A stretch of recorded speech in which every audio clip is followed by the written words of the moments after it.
So, I mean, shout out to all Charlotte Morgan, Kudam, Kreuzberg, Neukölln, and then also was Spandau, yeah. Tegel, and others. Where Berlin is amazing and a very wonderful city of the world. One of the oldest cities in Europe, and one of the most very, very, very, let me call it, diverse culture. Diversity, yeah. Because Berlin happens to be the country or the city that has embraced more cultures.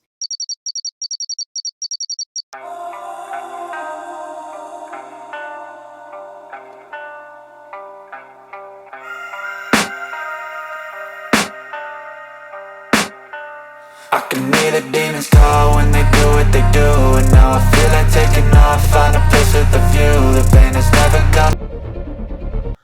Welcome to Kwaminat TV again. Today I'm here with Farouk Al-WAHAB.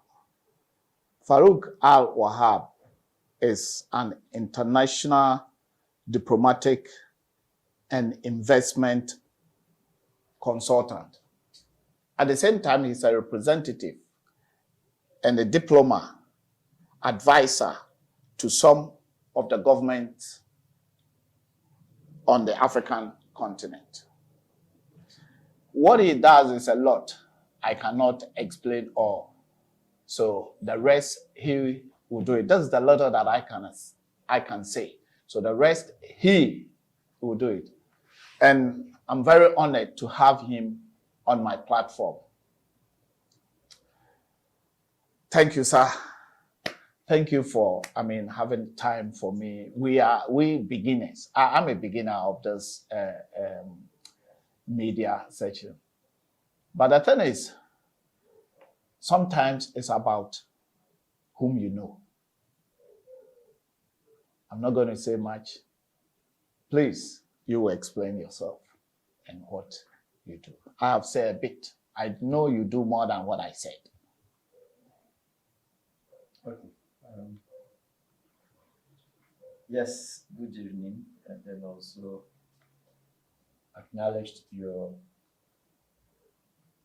intro, and also let me say that it's also a privilege you've been welcomed over here in this particular office, which of course it houses two missions.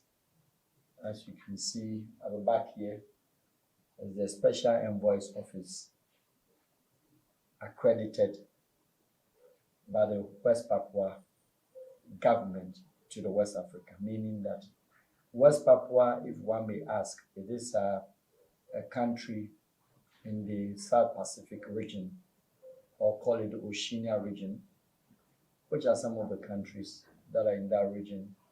We have Vanuatu, we have Solomon Island, we have Kiribati, we have Tahiti, Niue Island, we have New Caledonia, we have Micronesia, Polynesia, Norway, Nauru, about 14 islands that are sandwiched on the Australia, New Zealand, northeast, northwest, northeast of Australia. There's countries that you can call the South Pacific.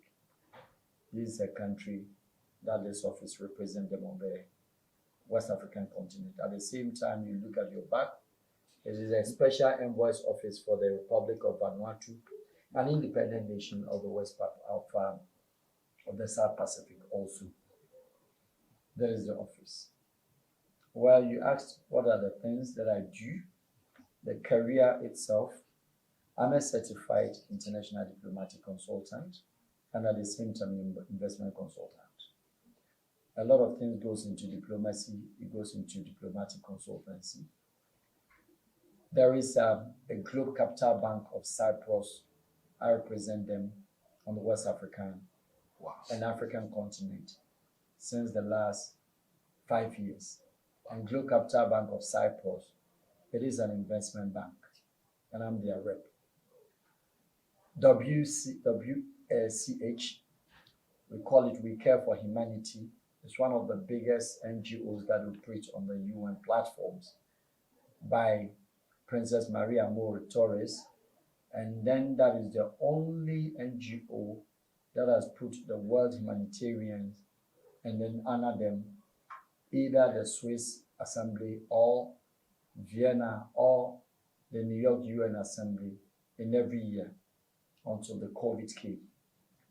That one, I advise diplomatically the great honors or the great humanitarians. I advise them on the African continent who deserves to be a great humanitarian. Government of Gabon, I do advise them on matters related to Gabon and Israel, Gabon and Russia. At the same time, I do advisory services in terms of diplomacy, in terms of consultancy for other government bodies or other presidential houses. Due to NDAs, non-disclosure agreements, some of them could not be put into the public domain. Notwithstanding, there are a lot of investments that we do for governments of Sierra Leone with their transport ministry, some of the things we're handling for them, and then other parts, so many of them which time will not permit us, but then as time unfolds, we'll be delving into some of these details. So these are some of the things, I should say, references of my career and things that I do. But I think in the meantime, as the interview unfolds, you get to know some of these things.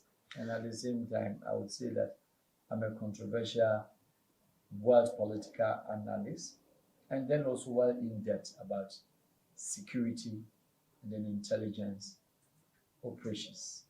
These are some of the few backgrounds of me. Welcome and thanks a lot. Wow, this is amazing. I mean, with all this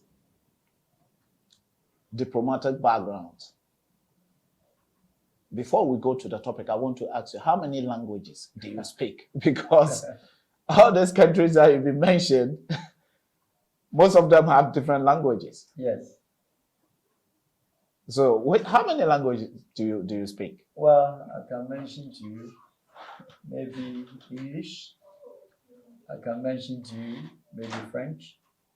I can mention to you maybe before I used to be very good in Arabic language, but now somehow it is a bit lowered due to inconsistency. I speak fluent German and write fluently. And then I also do other African languages.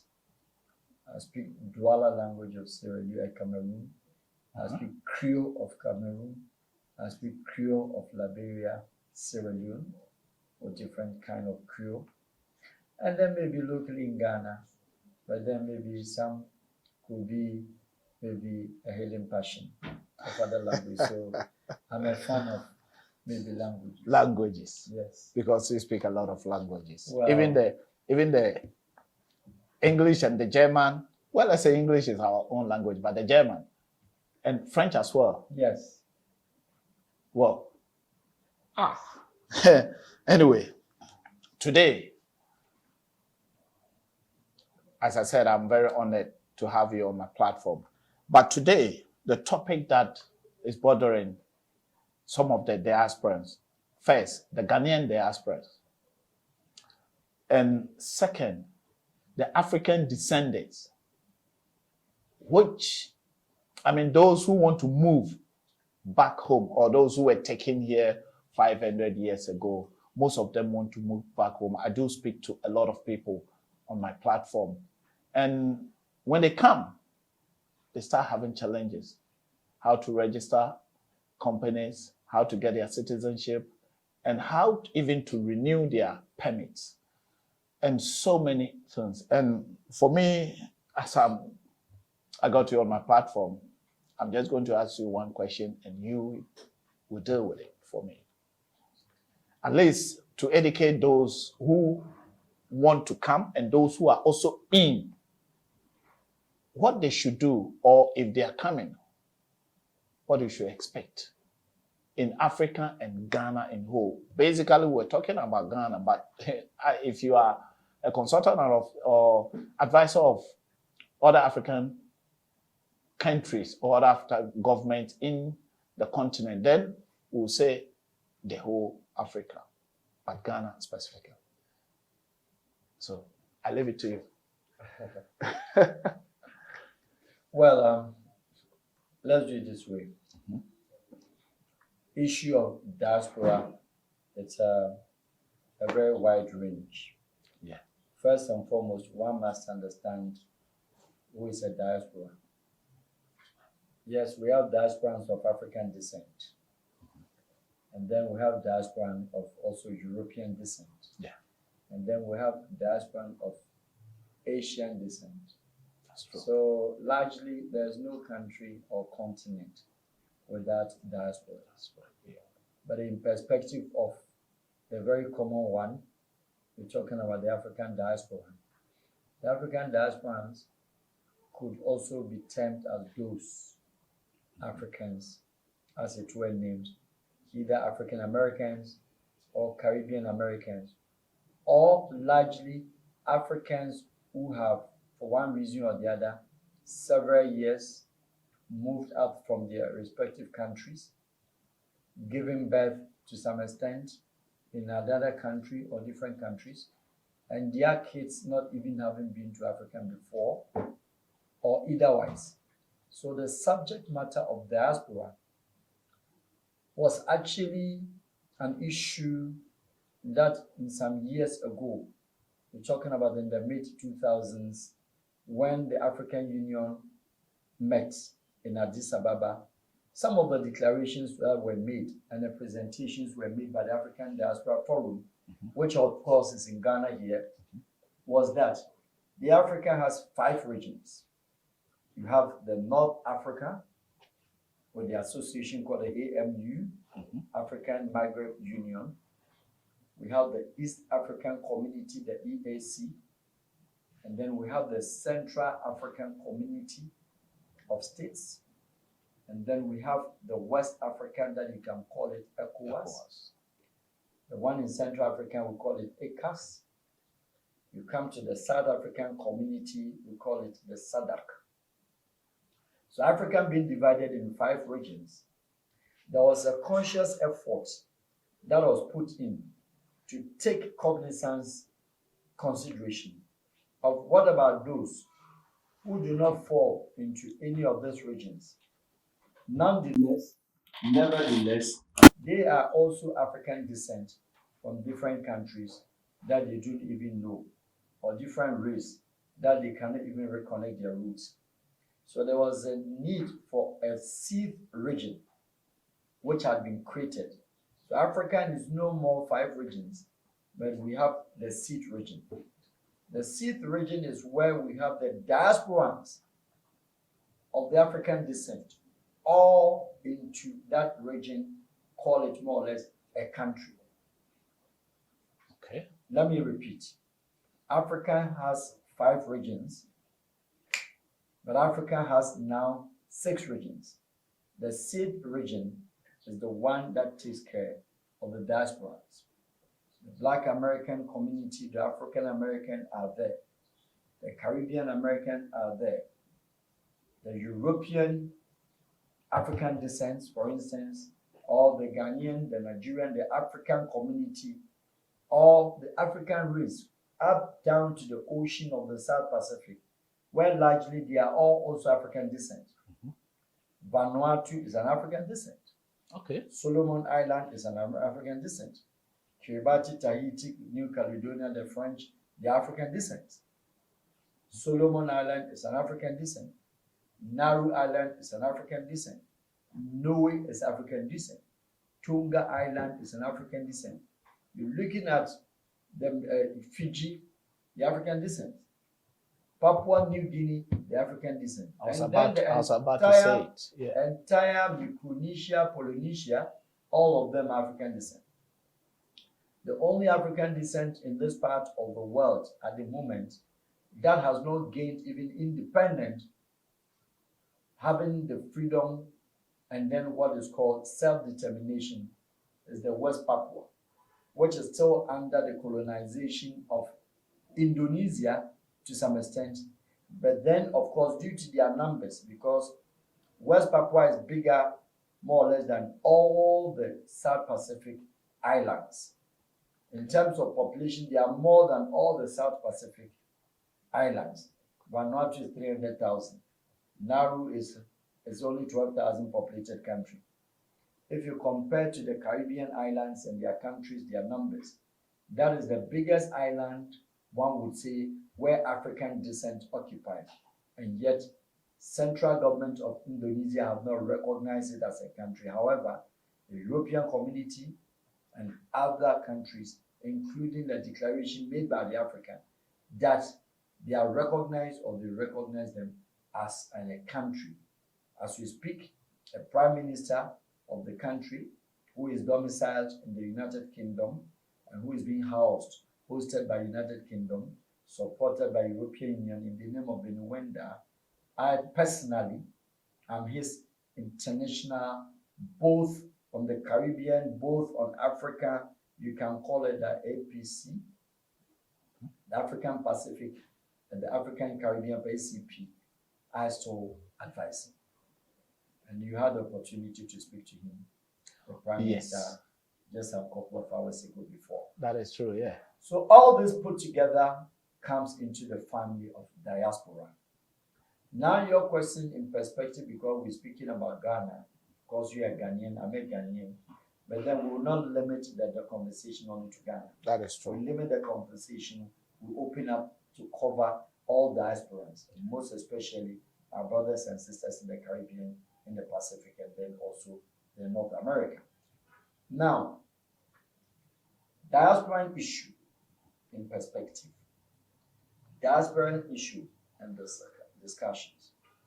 It is a very controversial issue because when the assembly plant of decision-making body of the African Union in the mid-2000s, early 2000s, where His Excellency, the late former President of Libya, Muammar al-Gaddafi, put money that let's bring all the African Pacific and then all the diasporas, supported by Thabo Mbeki, supported by His Excellency President Kufuor, supported by His Excellency Festus Mogae of Botswana, President Obasanjo, Olusegun Obasanjo, and a lot of the African leaders. They agreed and then also conscientize the mind of the diaspora that you are not left alone. History aside, whether 400, 500 years history, it is not a question. Humanity lives on. The people must have a family. The people must have a clan. The people has a tribe. So nationality, it is not the issue here. But then also the race, where they come from, was the basic emphasis. So it was made public that some of them can trace their roots. It was made public, those who can have access to trace where they come from, that they were picked up from Ghana, or the slave trade, or what brought about they becoming diasporan. I'm referring to the case of those who have not been to Africa and they haven't got direct connection by the African descent. Some could trace with a family tree and realize they are from Kenya. Some could trace their roots up to Burkina, a lot of them to Senegal, some Mauritania, some to Ghana. But what about those that cut short with their connectivity? All of them cannot also be rejected. So all are put together. It is up to the member countries to open up design strategy, nationality strategy, employment strategy. Year of return was enacted, established in Ghana. A lot of the countries have also embarked on the year of return program to take care of all those who want to come back. What is left, or what has been the hurdle, is the respective individual countries and how they have prepared for the diasporans who want to reconnect, for the diasporans who really want to come back home, to settle, just not only to settle, to make sure that what they've acquired in different parts of the world, they can bring it to bear on the performance of the African continent, which of course, the only continent as we speak to you now, has the largest stock of mineral resources of the entire world space. What does it mean? It means that best doctors, best engineers, best lawyers, best musicians, best footballers, best sportsmen and women, generally, about 60% of the world's best of some of these people, a lot of them are diaspora. So they want to trace their roots. Countries are to open their borders for them. Countries are to make laws to take them into the economic recovery, economic programs, employment programs, technical programs, culture, and then tradition. And at least it is really for them even an honor for them to be able to reconnect to their heritage, being an African heritage or whichever heritage that you may call it. So diaspora, as some of the countries I'm referring to the case of Ghana, already noted, as I said, are not only those from different parts, but then the countries. Ghana started traveling before the independence, and post-independent still saw Ghana, still saw Nigeria, and lots of these countries on the African continent have traveled by and large around the world, settled there, settled in Asia, settled in Central Asia, settled in the Caribbean, settled also in the Latin American South and North or Central America, settled in Europe, Middle Europe, Southern Europe, and then the United Kingdom, etc.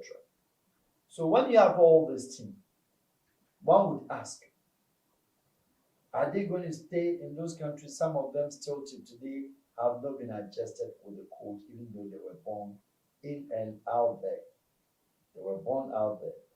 But they want to see the sunny side of the world. They want to enjoy not the extreme weather. They want to enjoy the very beautiful oceans that we have. They want to enjoy the nature to some extent. Americans, black Americans will tell you that it looks very good. You understand? Yeah. Referring to the curvy shape of African women, the real womanhood of an African woman. So, predominantly, the issue of diaspora is of great interest. I, sitting here, advise the African Union Diaspora Forum, called AUDAF. That was the first established officially by the African Union, whereas an embassy, I repeat, whereas an embassy had been established at the Du Bois Center of Ghana. So the seat region of the Africa, which has been put out there as the African diaspora country called the seat region, has the headquarters in Accra with a full diplomatic mission, with Dr. Ambassador Erica Bennett being the first diplomat and being the first ambassador who till today is running the mission. I myself am a consultant or have been a consultant to the forum or on that forum. I myself picked and invited the AUDAF to Romania, which is a European country, a white country dominant, but we have some Romanian also diasporans. One of the richest person in the whole of East Africa, Eastern Europe. Eastern Europe, yeah. Called Gabriel Popoviciu, a Romanian. He's one of the most richest, and he has individually the biggest shopping mall of the entire Eastern Europe. For your information, is the diaspora. And I took the board of the African Union Diaspora Forum to Romania to meet Gabriel Popoviciu. We had a good time. The Americans came. Wow. And it was my consultancy diplomatically to bring them, for them to meet the diasporans who are also not a black race, but then a white diaspora. So, diaspora issue is very interesting. Indian diaspora is there. The Greek diaspora are there. The European diasporans are there, all over in America. The Iranian diasporans are there. So we bringing up home the black continent or the black race, our diaspora. We are looking not beyond, but we are looking beyond the ACP member countries. The African countries of 56 to 57, let me put it that way, officially. And then the Caribbean, about 14, 16, and the Pacific, which is 14. So the ACP, African, Caribbean, Pacific of 82 countries, and excluding some of the non-flag hoisting islands, all put together about 85 countries. All of us, we have descendants of the African originality, and we have descendants who are all diasporas. So predominantly and interestingly, the diaspora community of the world is big. So how are the countries treating them? Till today, some of the countries have not come out with a roadmap, because you ask an issue of passport, you ask for an issue of nationality, you ask an issue of those who want to return home, how to settle, how to come. So therefore, there was a suggestion made that if any of the governments will provide shelter, provide the enabling environment to allow the diasporans to feel comfortable, adopt them, and give them the access to integrate into your system, long as they have, and long as we see by their color, even provides the basis of acknowledgement of being a diaspora. They do not need to produce any evidences eitherwise, but they can comfortably say that I want to be a Senegalese, I want to be a Nigerian. Some of the countries, especially the French, are difficult in that regard. But I think countries like Senegal, of course, are French, they've done very well with their diaspora. Ghana has played and still playing a good role of diaspora. What it is there is normal diplomatic touches of some of the countries. Indeed, some have done nothing to it at all. But a good number of the countries are building up access routes, connectivity, allowing the diasporans to feel free to join or to descend on the countries that they so wish. And then the emphasis is that they are to be recognized and then also to nationalize and allow them to naturalize. So that whichever country they came from, they could also have the enjoyment of the dual citizenship, or as it was done in the case of year of return. So those who want to come home, yes, we know the African civil services, public services, African state departments and agencies and ministries, there are difficulties. To register a company, to register your enterprises, to register XYZ, sometimes they are very difficult. But then I'm saying that some have tried, the countries have tried to create the enabling environment. The countries, of course, could do more because they haven't done too much. That leads to the frustration of the diasporans who come down with the greatest enthusiasm, the happiness you could feel in their eyes when they settle home. Some of them, unfortunately, get shocked when the officials of the hosting country refuses to keep to the word, to the spirit, and the identity, the ideologies, the philosophies that went into the thinking of inviting the diaspora. Some of the countries give them a shock. Notwithstanding, I think the consensus is building up. Countries are realizing their mistakes. A lot of mention has been done. Ambassador Bennett is always hammering, because now as we speak, the Diaspora Forum has a representative, a member seat, a permanent seat, and a fully fledged member of the African Union. Okay. So therefore, they are not guests of the African Union Assembly, General Assembly, or emergency summits, but rather they are an integral part of the diaspora of the African Union and decision-making body. So gradually, they are moving there. My message to those who want to return, who want to come, is that even some of us living in already, we still have this kind of difficulties. But then the endurance, the perseverance, the determination, should not be washed away.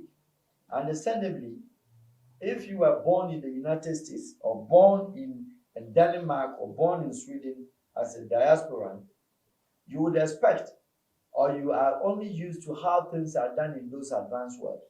So when you come here and things are in a different way, Nat, I know they get shocked. That's it. But hey, guys, this is how we've lived in. That makes the unique and the beauty of Africa. Yeah. Yes, diasporans complain that in Africa, everywhere you have to pay. You have to give a bribe, or you have to give a gift, you have to give a donation. Hey, that is what your forefathers left behind. That we are being thankful, or we should be grateful. And being grateful in Africa is by way of maybe greasing somebody's palm or giving a gift. Yes, the extortion aspect of it is where some of us completely condemn and completely reject. However, being open and thankful, which is not a culture of the Western, either Europe or Asia or wherever, in Africa, saying thank you, I'm grateful, and giving a gift is part of it. I know it's one of the issues that confronts the diasporans because they are not used to it. That is true. Again, the slow pace of the African way of doing things, that people really, they are coming to invest with enthusiasm, as I said, in their eyes, with the happiness, the aspirations, and the determination, at the rate at which they want things being done. The slow pace that where especially they have to pay forcibly before things are done on their behalf or for them. That one is where the issue makes some of the diasporans return without even coming back at all. Therefore, the diaspora is always sometimes in a dilemma, in a crisis, even to those who are from the respective countries. This is a Nigerian diaspora who to some extent even speak the language, goes to their own motherland or fatherland, but because they are diasporans, their dress mode, their dress code, or their identity, their looks even tells you easily that this person is not living here. Because we are living in the jungle. So sometimes you could tell out even from the hair. Sometimes you could tell out even from the neck of their collar. Sometimes you could tell out even their t-shirt, you said that this is a man living in the jungle. So if a diaspora time comes down, you can feel, you know, as one would say, the boggers. Boggers, yeah. You understand? So all these things are there. Locals of these respective countries, sometimes not the government, the locals themselves have not helped out to integrate the diasporans, especially when you find a local in a case where diasporan wants to buy a land, a country that they want to come and settle. They want a piece of land. It has been sold to them with their sweat. They don't expect that they want to come and settle, and somebody will find himself with him in court or with her in court. And then the judicial system of that country does not even support their cause. That is the frustration that we must mention here. Yeah. And these are things that are ongoing happening everywhere. So the diaspora issue, it has its good side and nice side. When the diaspora gets to know sometimes their roots, some of them, there are some certain natural practices that are embedded in them. They hardly find out, they don't know where it came from. They haven't recognized and reconnect to their roots. They get to know that, so this thing that I've been doing, which I did not know, not is a natural phenomenon that originates from this particular clan or tribe or this particular country. These are some of the benefits one can talk about. But then largely, I believe, and I say that diasporans must be treated fairly. Governments must take a careful and second look at how they manage, and the good programs to integrate the diasporans must be enhanced. And if by so doing that, if all African diasporans are put together, the leaders of the world is here. We had an African diasporan who rose to become the president of the powerful nation of the world. I'm referring to Barack Obama.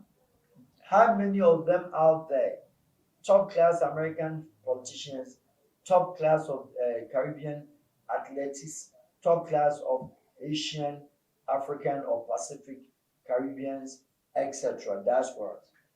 So, if Korea had a large diasporan community, Turkey had a very large diasporan community because they were even slaves more or less in Germany for over 50 years, post Second World War, for them to support and then for them to open up. Germans took them as workers. These are the people who lived by the toil, difficulties, hardship their parents went through, gave birth to diasporan kids of Turkish descent. They are the people who went back to build Turkey, making it a world, among one of the top class emerging economies of the world now. Technology, etc. When you set this one aside, tell me the Indian diasporans, tell me the Chinese diasporans started a long time ago. The Chinese Communist Party in the beginning, during the time of Chairman Mao and all those after him, made sure that even the Chinese will not be able to they are not allowed to move out of China. Instructions were that if you scale the wall, they should kill you. Nevertheless, a lot of Chinese became diasporans. They came out and gave birth to Chinese kids. They came out and worked the hardest job anybody can imagine of.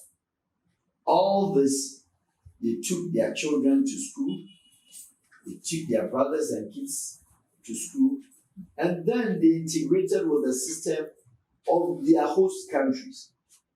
But at the end of the day now, in the case of the United States, the whole South, if you talk of New York, you talk of downtown, the Chinese have taken over. All of them, good number of them have not got any formal education. But the same people are the people who are parents of the top class, top notch, either scientists or doctors, medical doctors, lawyers in United States. So to say, places like even Washington, Virginia, Maryland area.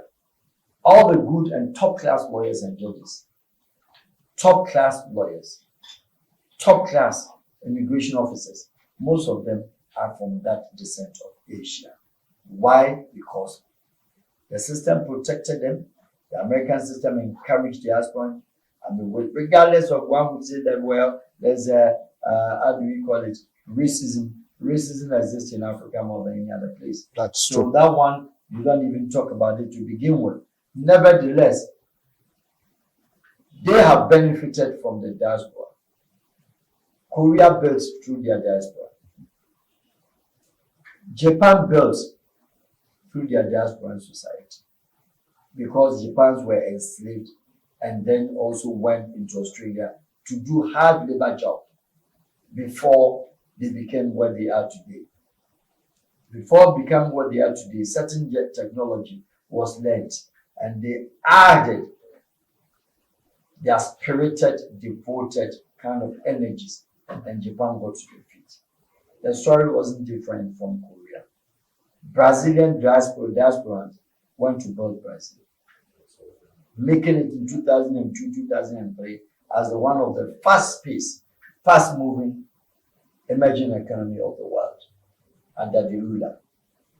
How and what other countries else have not benefited from the diaspora? Diasporan country of the world, the biggest diasporan society is the Lebanese. The entire Lebanon population is no more than 3.5 in the case of in Lebanon. But because they could not account their diasporans outside, Lebanon has a rough calculation of over 16 to 20 million Lebanese who are all diasporans. Should they even allow them to come to Lebanon, or all of them want to reside in Lebanon? they wouldn't have even a place to Let's just say. So look at it from the angle that the Lebanese around the world into trading, into businesses, etc. They saw, whether we like it or not, they feed the economy in their country with international big transfers of all the money, proceeds, or profits that they make or they get out of the businesses that they're doing of the world. So if these countries are benefiting from the diaspora, then there is an urgent need for the African diasporans also to relook at how and how best we can also. So the unity, the coordinated effort, the concerted efforts, the friendliness atmosphere, and then the natural atmosphere. We should inject and invoke this into making the African diaspora also work, making the African diaspora also to contribute. In the case of Ghana, we have difficulty with the diaspora because the state is not supporting them as much as it has been touted itself to do. Meaning that a diasporan kid, meaning a Ghanaian or Togolese or whoever born, and there's a trace of mother or father being a Ghanaian.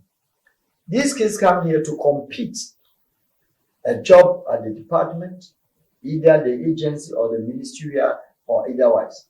Hardly would you find the state or the government, the state authorities embracing them. But when the same state authorities at the president or the prime minister, whatever level, are on parade, they make it sound easier that all diasporans should come and support. That is where I have my beef. So they should rather make sure. So countries that have taken this particular diaspora issues into a different level, simply by the advice of from some of us, it means that these countries, some of these people, have embraced and allowed them to come in, and then they are helping to propel the economic agenda, the socio-economic, and then the geopolitics. They are coming with things they've learned from other countries to support, especially in the areas of technology. These are some of the things I believe some countries haven't done it, and some they are trying, but then the countries could do more so that the diaspora community can feel comfortable and relaxed and then get what is deserving. Those who want to naturalize can naturalize. Some of them who want to marry can marry. Some of them who want to integrate can do that. Look, if you know a town of Akonodi, Latte, they have a shrine called Akonodi, which is a deity shrine. Not dirty as in the deity shrine. Deity, yeah. Where people fear even the name of that shrine. But there are many Americans, black Americans, that have visited that shrine and learned and trained to be either goddess or gods.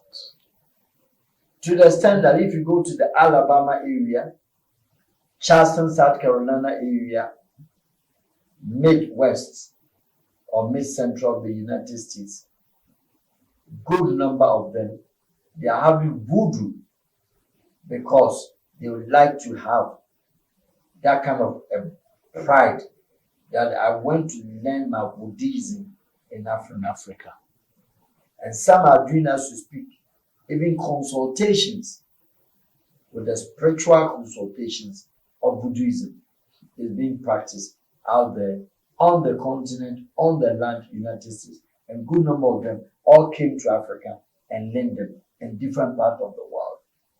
So it is an interesting topical issue which deserves more and more attention of respective governments, that is what all of you put your heads together and had a declaration.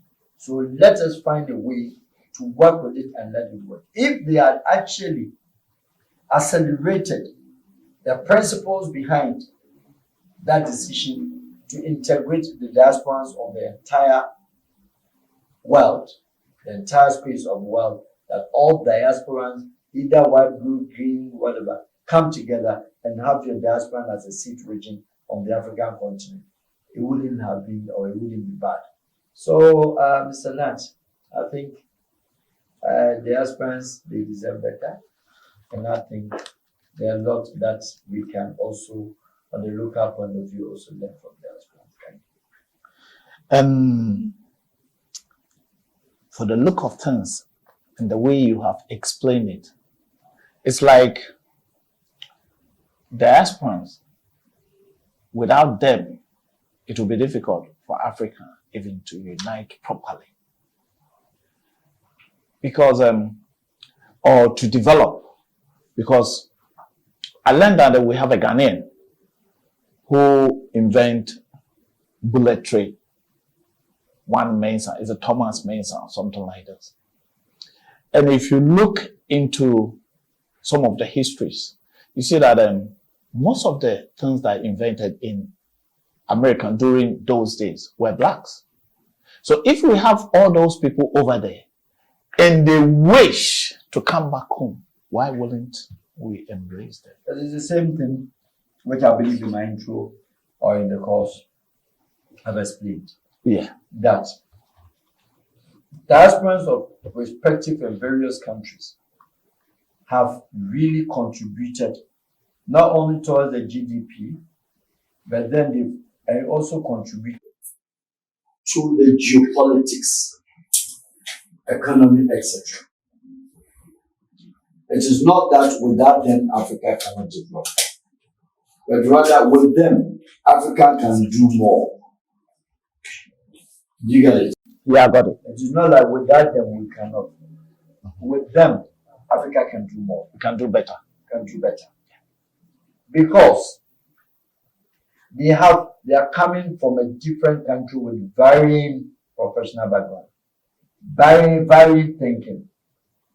And the profession, assuming a diaspora from Germany, from Switzerland, etc., all coming with a different approach of one single technology.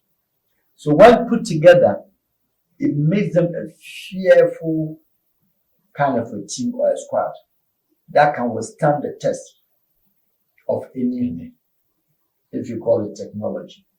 And I made mention that Korea was as poor as any other country in the last 35, 40 years.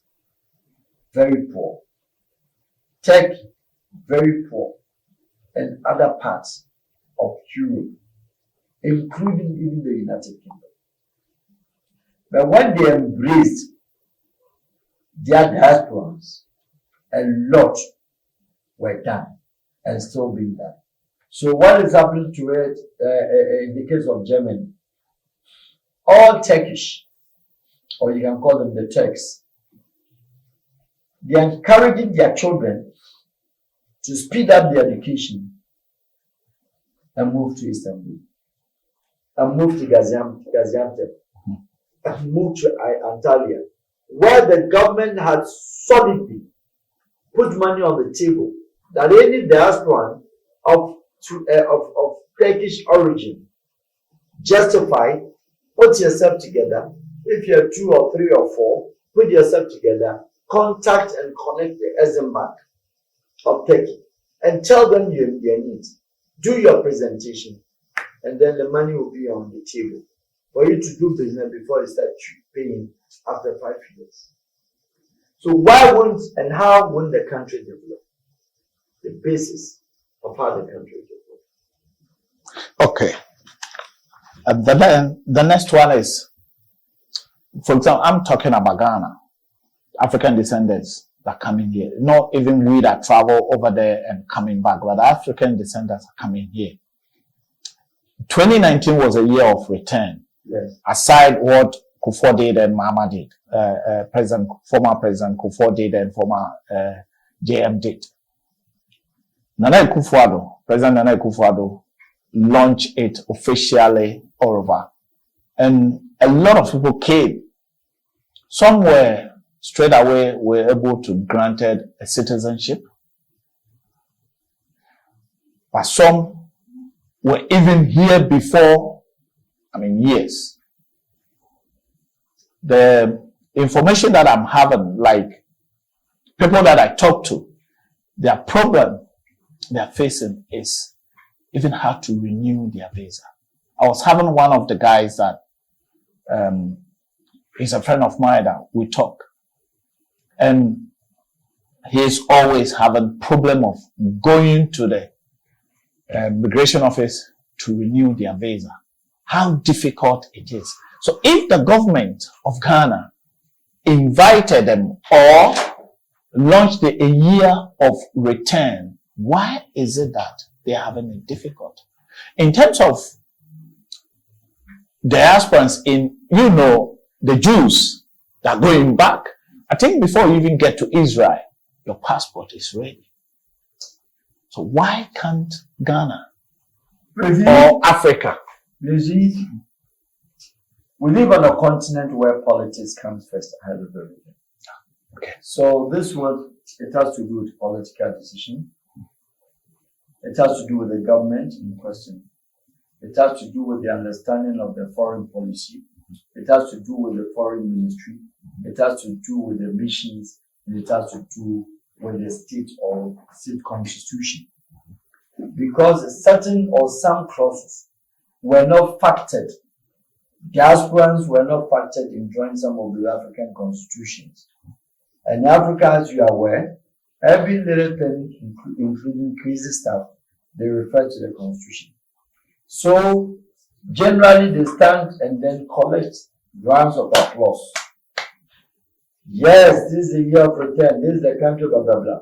But when the people are left to assess the real-time situation, to be able to tap on what the people they could do, as you talked in the case of visa renewals. That is why the departments of the state authorities don't get it. They don't get it because the government has successfully launched such a magnificent, such a noble project or program, only for them to come to immigration and then they get frustrated. That's it. Only when to get to the airport departure, they get frustrated. Only when to get to any sector of the economy, they get frustrated. Okay. So in this regard, I'm saying that laws have not properly gone into. Aside that, the office of the diaspora at the presidency of some of these African countries, some indeed are very ineffective. Those countries who feel that even we don't care, anybody who goes out from here, they are not, they go to school and come back. But then the countries that have the tendency of their nationals living out for greener pastures, for better condition of life, the better condition of school for their kids. All this put together, for them, is where the issue sometimes comes from. Because how do I come? My son is a Nigerian, or my son is a Ghanaian, born outside, 20 years, not been to Ghana, is a diaspora. He should enjoy sometimes free visa status like the Jews in reference case. No Jewish government collect any visa fee from a Jew returning home or departing, because they are the biggest contributors of the Jewish community and the government. So why would they tax them? But in our case like Ghana, diasporans are the people, I'm referring to Ghanaian diasporans, and mostly Nigerian, mostly people. Our diasporans are the people paying for duties at the port, paying for a lot of things. And on top of it, a diasporan has a daughter, the son, who is only 2 years, and the admissions collect visa fees. That's it. So it has become very discouraging, and that should be, in fact, it should be condemned. It should be condemned for its highest condemnation that it deserves. And primarily, it is almost all over African continent. So I think the diasporans must also voice out their grievances. Let's find the appropriate context like the AUDAF, the African Union Diaspora Forum, to sort of, you understand? Yeah, address the issue. Okay. We've done those. That's one question that is bothering me, because I talk to a lot of diasporans, mostly the African Americans, African Caribbeans, which I have them on my platform. Some of them, as we said, want to come. what, as at now, as Ghana is looking at now, or as Africa is looking at now, some of them want to come with a huge amount of money, ideas, and come and invest. Preparation to come. What can you tell us about it? Because I guess some of my audience are listening, because I informed them that I'm coming to meet one of the intelligence man that I know, and I think most of the people also know. Some people are watching you from Kofi TV, from other platforms, a lot of different platforms. Well, in terms of going to some of our African brothers platform, some of them don't understand. I remember one asked me that I saw Al-WAHAB on Kofi TV. The topic that they wrote was very good, but I couldn't understand it. That makes me push myself to you. People want to understand if they want to come. What should they do before they even start their journey? Aside paying the visa and all this, when they get here, is the issue. Yes, we see predominantly the issue, as you said, is not about traveling or sitting in an aircraft or buying tickets to get here. No. But then with a good habit and intention that they want to come and settle, upon reaching here, there's challenges begins. One of them, sometimes naturally, the challenges of the weather. But then the frustration is where easy access to simple things which originally in their respective countries or their host countries or where they live, they get it easy. That is where we have a little bit of challenges. But generally, to come here, first, diasporans should travel legally. 2, to come here to live. Of course, Africa is very expensive. Money runs very fast. Medical system is not the best of its kind.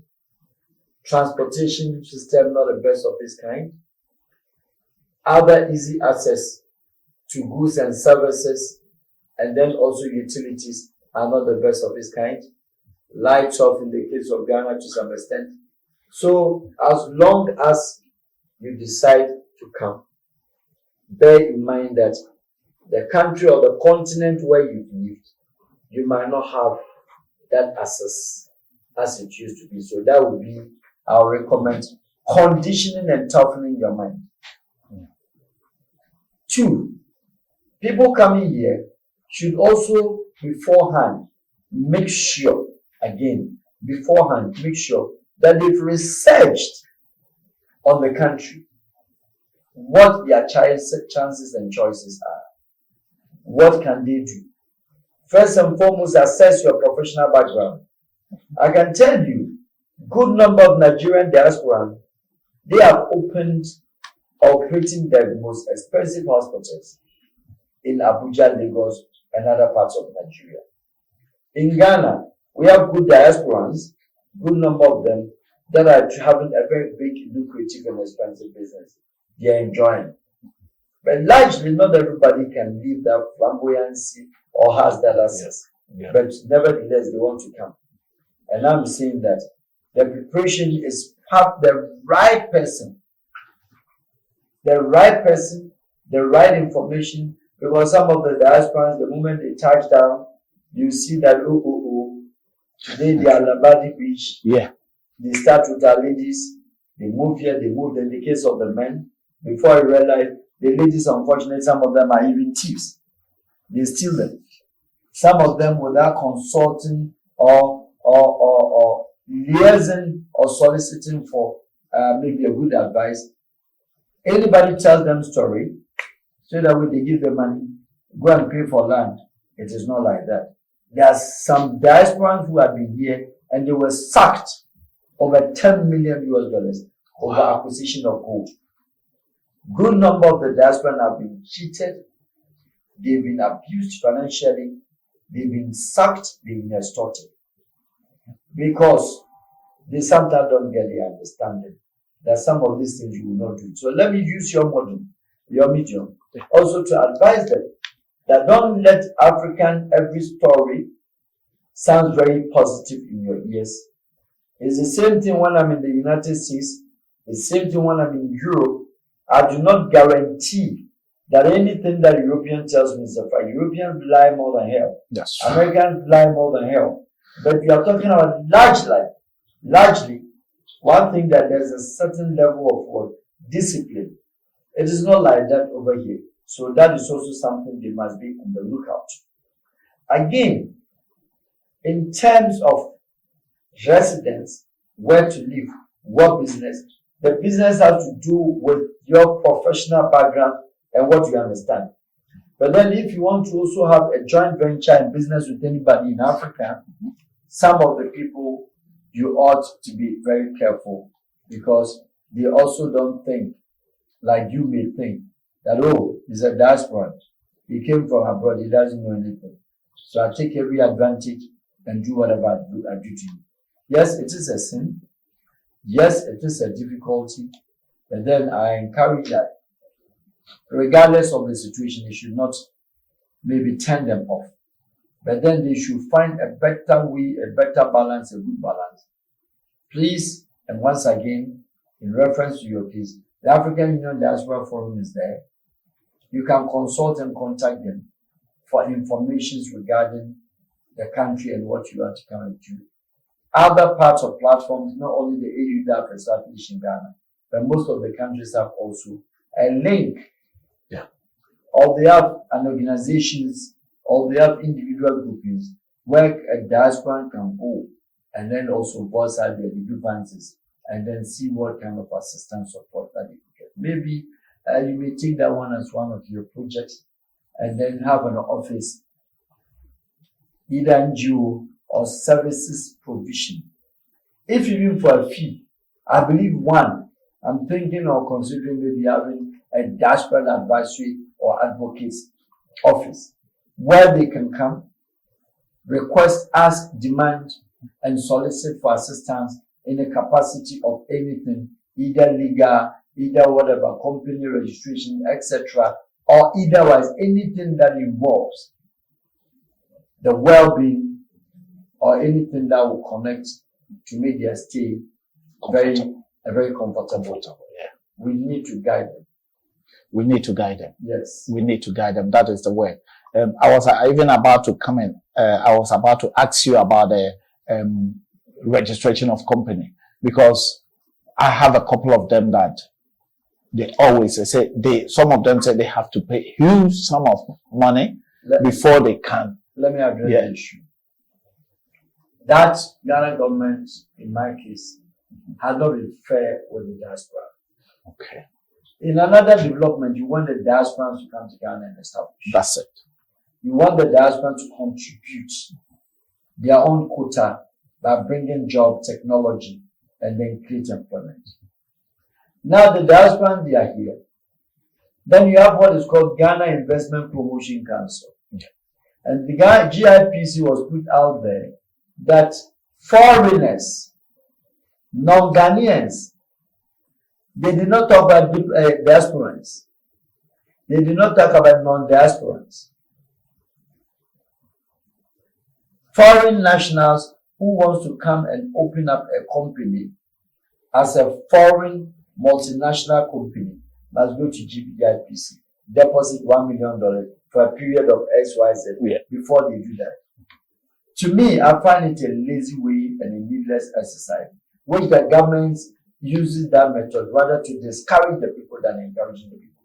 Because if you don't take $1 million from me and put in my account justified for 3 months, 4 months before I can remove the money, then why would you take somebody that you have invited, that you are diaspora living in Mauritania or you are diaspora living in America. Come and establish.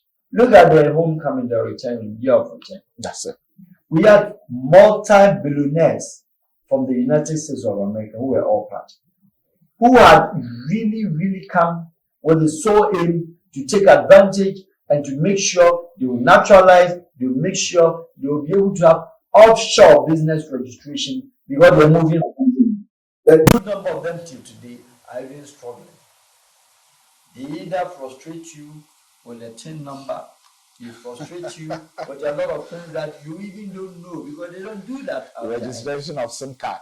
You know, all these things put together. Yeah. So I'm thinking that what the countries, our country maybe have also refused to do is that they need a technical understanding, the capacity and the capability of somebody who can properly man that office and understand the story, the difficulty of the diaspora, and design a proper program that the government herself may have to lead. They may have to lead for people to follow. Yeah. Because you are asking me to come. You stand on the international podium, Ghana is really receiving 400,000 diasporas around the world to converge Ghana. But when they go to your business registration centers, they are not able to register a company. So with the huge money in the capital that they brought, all of them, they left back. They left back. So that then I think I think the government is watching right now that we are talking. I think government has to make changes in terms of this. Any government at all in Africa, but in terms of this, we are talking about Ghana. But as you said, we call them, and when we get to this, it put them off. We also put them off again. The next one that we're going to talk about is, apart from the registration, if people were able to register, what should they do? Well, if they're able to register, what should they do? If they're able to register and they want to invest, because they also need people to guide them. And you are one of them.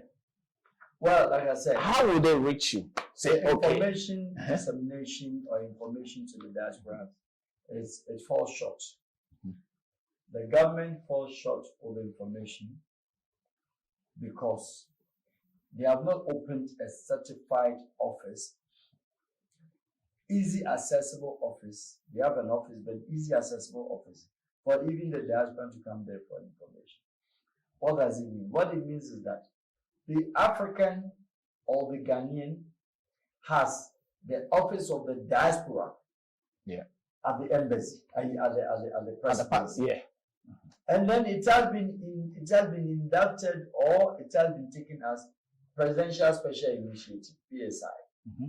So if you have moved out the office to the presidency, you move into the presidency, how easy could anybody who needs to go through protocols of 2, 5, 10 days before having access to get to the presidency to access? So rather, I was looking and expecting an open office of the respective African countries, the respective Caribbean countries that have all embraced the idea of diaspora, so that the offices will have technical people who will be able to deal subjectively, objectively over some of these things, i.e. a consultant, a lawyer who understands the local settings, a consultant, investment, who understand the local tax systems, who understand the local business registration and local investment system. All these things are things that one has to. I think there is a signal. Yeah. So there's a signal somewhere. But before then, I've seen a product. We need to talk about this at least 2, 3 minutes or 5 minutes before we go, which is noni soap or noni gel. And I can see it beside me, and there's another one here. For me, I myself had tested it. I was having some rashes. It was like this magic. I haven't tasted any soap like this. We have a lot of seminar and all those, but this one, who is the brain behind? Because I've seen it in your office, because I am in your office. Well, Nat, tell me. Regardless of my professional background and career, I have a passion in doing organic stuff. Okay. Noni is a plant. Noni is a plant from the South Pacific. Tahiti is the most commonly known to have noni. But then, of course, Uruguay in the Latin America also have what is called noni. Now, noni gel or noni soup. This is the first gel ever made out of noni. The Tahiti, the Kiribati, being the South Pacific nation, and then also the Latin and the Central American countries like Uruguay, etc., Ecuador, El Salvador, Peru, they have noni. And noni is a plant, a fruit that you can extract the juice, and it's one of the best and the highest antioxidant. You understand? Yeah. Product. Okay. What does it do? It takes care of diabetes. It takes care of a lot of things. But then I sat down and then developed the soup of its kind for the first time. Like you said, the rashes is the least. It was just like any facial or skin defects in the form of rashes, in the form of black blemishes, the women, skin irritations, etc. There is no chemical additives or chemical properties or agents in it. The only thing you find in there is about 80, 65, some of the gel is about 70% of noni. I will not be able to give you the production to be a selling or a secret. Of course. But then 80% of the noni, either juice or extracts, in it forms part. And then a soup, organic soup added. Okay. No chemical. And trust me, look at even the weight. I can see that. This 750 ml, but it's as heavier as anything. Anything, yeah. And then if you are, one person can use it for about let's say 3 months. 3 months, yeah. If you are doing morning and evening alone. Yeah. Rub it on the skin, and you know it glows the skin like hell. It tones the skin. If you are black, it becomes you're black because it doesn't bleach. Yeah. But then you remain and you feel that even right after a shower, you become very shiny and very slippery, and you can feel how, and it knocks you to sleep to some extent. Okay. Both of them, this is a solid soup. Yeah. You understand? Everything here is powered by nature. Okay? This is purely noni. Okay, I think I need to show it to my camera. You can show it to the camera? So, well, for me, I've tried it. This is what I tried. And the logic I can say is the rashes. And a lot of people, acne, those who have serious disease. And the interesting thing is that magically, it is not for, it doesn't take, let's say, days. I think you got it, cameraman. It doesn't take days. It is either a day, 72 hours or 24 hours. It is done. And then even when you apply it, people with boils and then those big pimples, etc. Within a day or two, you will find it shrinks off. There are a lot of people we've used it to treat amazingly. People that have, let's say, albino skin or albinos. Okay.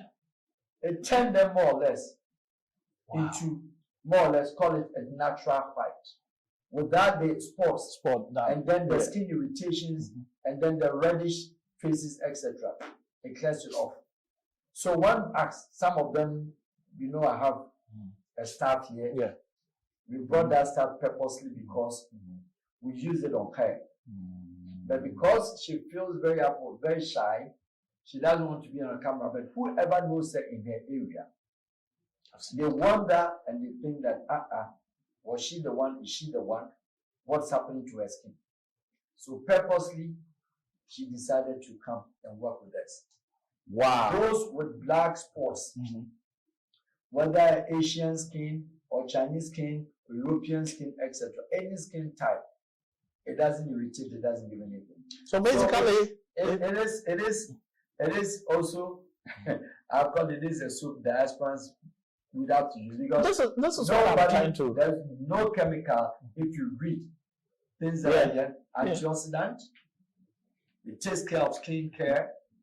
It replenishes your skin. It enhances the skin. Make sure those people who have skin irritation, etc., it really suits the skin, make it smooth, and then it glows. There are some women and there are some people.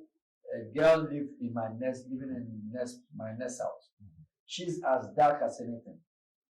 Either one would say that it is maybe the adverse effects of her using this.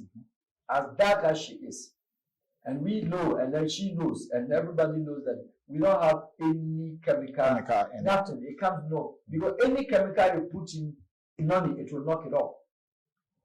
This product hasn't got even a gram of water, a milligram of water. What does it mean? When you put a milligram of water, the noni will separate it.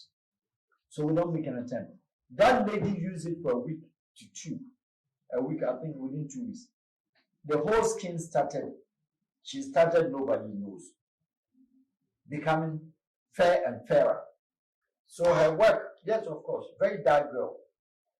Wow. I'll let you speak to her one day. Yeah, her boss didn't believe it. So in her case, I'll call it either maybe it was too much for whichever reason. So she has to stop at a point because the whole body was changing. So that means that either there was a certain naturalness that was not her color at birth, or whatever the reason could have been. It is not like maybe she was bleaching or she was bleaching, and no, she was just glowing and glowing and glowing. To the extent that she said, I gotta stop. So she stopped using a while. And then she uses it once every other day or twice every other day. And then it's cooling her off. Either than that, a lot of ladies that who have used it on their faces, etc., you'll be amazed. These are some of the things that we say that in Africa, everything is here. We have everything. This is just a plant all over. But it's on the street. It's a mind. Yeah, it's a plant. We don't grow. We don't grow. It's on the street. But it's a mind and how to put things together. Yeah. So if there's no perfume, there's no spirit. There's no perfume.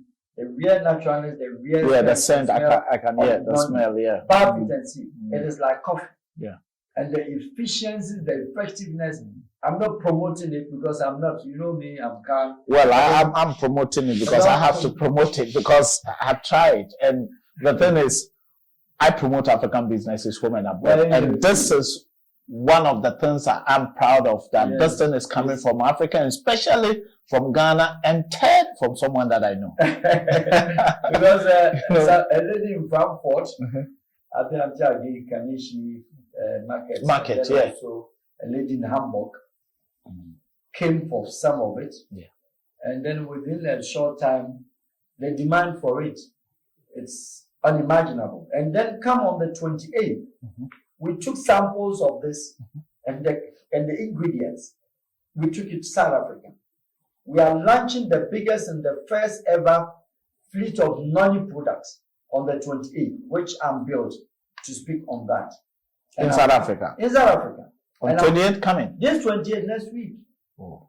And I'm part of this because it originated from this house and brought it to our partners in South Africa and then tested in South Africa. The response was, wow. Whilst we had only the gel with this and that, the South African laboratory and then the organic technicians, they developed from what we sent 27 products. Wow. 27 and still counting. They have the noni lotion, which would also, when I'm back, you can come here for the lotion. Okay. Developed in the same way. We didn't have that. I'm not into cosmetics, but then the passion, power, and how I even came with this one, sometimes it amazes me. It's naturalness. But I was able to, together with my partners in South Africa, put it together, and they invited the technician to come in. The technician couldn't believe things that they managed to do with it within this short period of about 4 weeks of demonstration. 27 products, commercial volumes that we were putting up there. So it is an incredible plant, and the fruit is amazing. I've been taking noni juice for the past 12 years. that gave me the inspiration, and that gave me the hope to do something with it.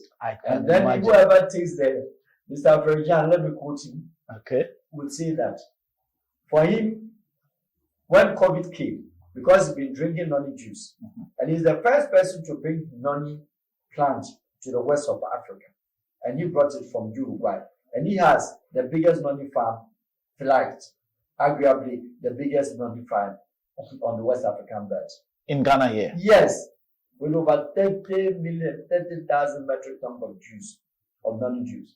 He says that, yes, COVID, he believes it came, maybe, but he never ever expected that COVID can enter into him. Because it boosts your energy. Yeah. A friend came from Canada, he started taking, I told him, wait, if you don't have money and you are not prepared to be going to salon every day, don't try. Yes. You can find out from him, he's out there. Yeah, I've seen him already. Yeah. But I can tell you that at the rate of every 3 days, I have to go to the salon. Barber shop. Barbering shop.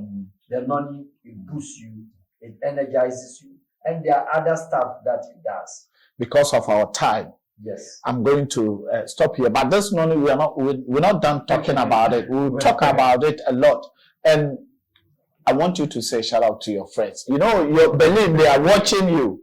Kobe and other guys, Charles and all those guys are watching you. So you have a minute to say shout out to them. Okay. Koja Samoa, for example. Okay. Yes. I mean, shout out to all Charlotte Morgan, Skudam, Kreuzberg, Neukölln.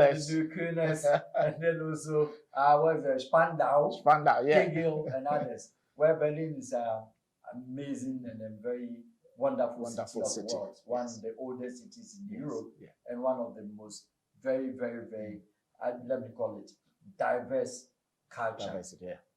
Because Berlin happens to be the country or the city that has embraced more cultures. Berlin is a host of a congregation or assembly plant of different people from different diasporas, most especially. Well, it's a city I like much. Also such a cool. Oh, yeah. Yes. Koja Samoa, and then Koja Puma, even those who have left. I mean, I miss Berlin, yourself, Kwaminat, follow all those, whoever has lived in Berlin, I think. Brother Badin and all those, I mean, they're all very good guys and very good friends of mine. I have so good number of friends. They know me, I know them. And you'll be seeing me very soon in Berlin. This product, this interview, I purposely decided to dedicate it to the people from Berlin. Berlin, wow. So, guys in Berlin, keep on watching Kwaminat TV. As I said, keep watching Kwaminat TV. And this product is also around your corner in Berlin. Did someone have some in Berlin?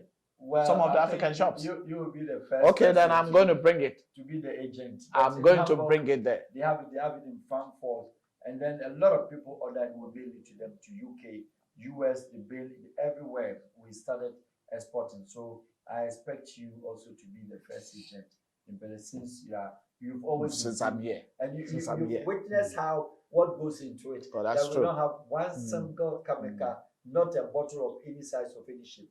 That goes to call it a foreign material, but rather it's purely juice, noni, and then maybe another soap. Purely organic. So guys, keep watching. And I mean, my guys in America, those guys who watch me also, this is basically for us, but it's also originated from Ghana. So there's one thing I would like to put across. Yes. Good number of people watches your program. Maybe the Diaspora from America. Yeah, the Diaspora. I just want to say that I'm your brother, one of you. I'm also a Diaspora.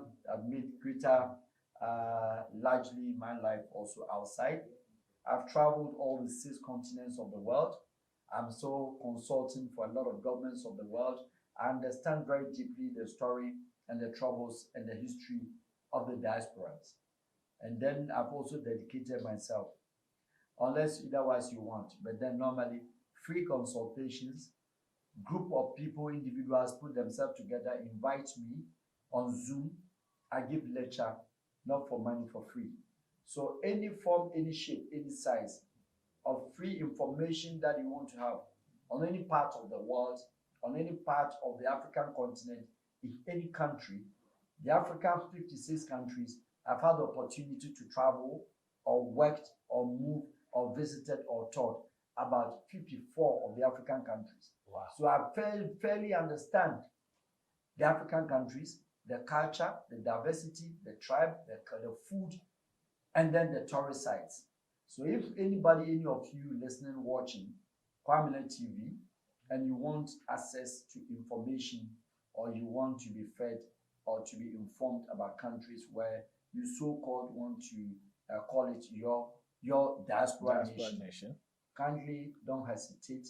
You can contact me, and let me say that without a single dollar or coin, regardless of time, link up through Kwaminat TV. You have access to my contacts, and I shall, without any hesitation, anytime, try to give you maybe one of the best and authentic decisions regarding investments, regarding migration, regarding every other thing that will make your life comfortable. I'm a pro-African, I'm a pro-diasporan. I want Africa to move, I want Africa to grow, I want Africa to be taken to the destination at which that we need it. Not all the time we have to sit and be speaking and then elogizing other parts of the continent, but rather Africa, here is the hope. God bless all of you. Thank you. And this should not be the first conversation. Oh, no, it's going to come on and come on. So guys, keep watching Kwaminat TV and still tuned. It's going to come next week like this. We're going to have another one. So keep watching Kwaminat TV, like, subscribe, and share. Share to your other brothers. I mean, if you guys are over there and you need help and we are here, we have someone like him who can help you and we don't put him out, that means we are making something wrong. Guys, come, watch, and the next is coming. I love you all. Bye.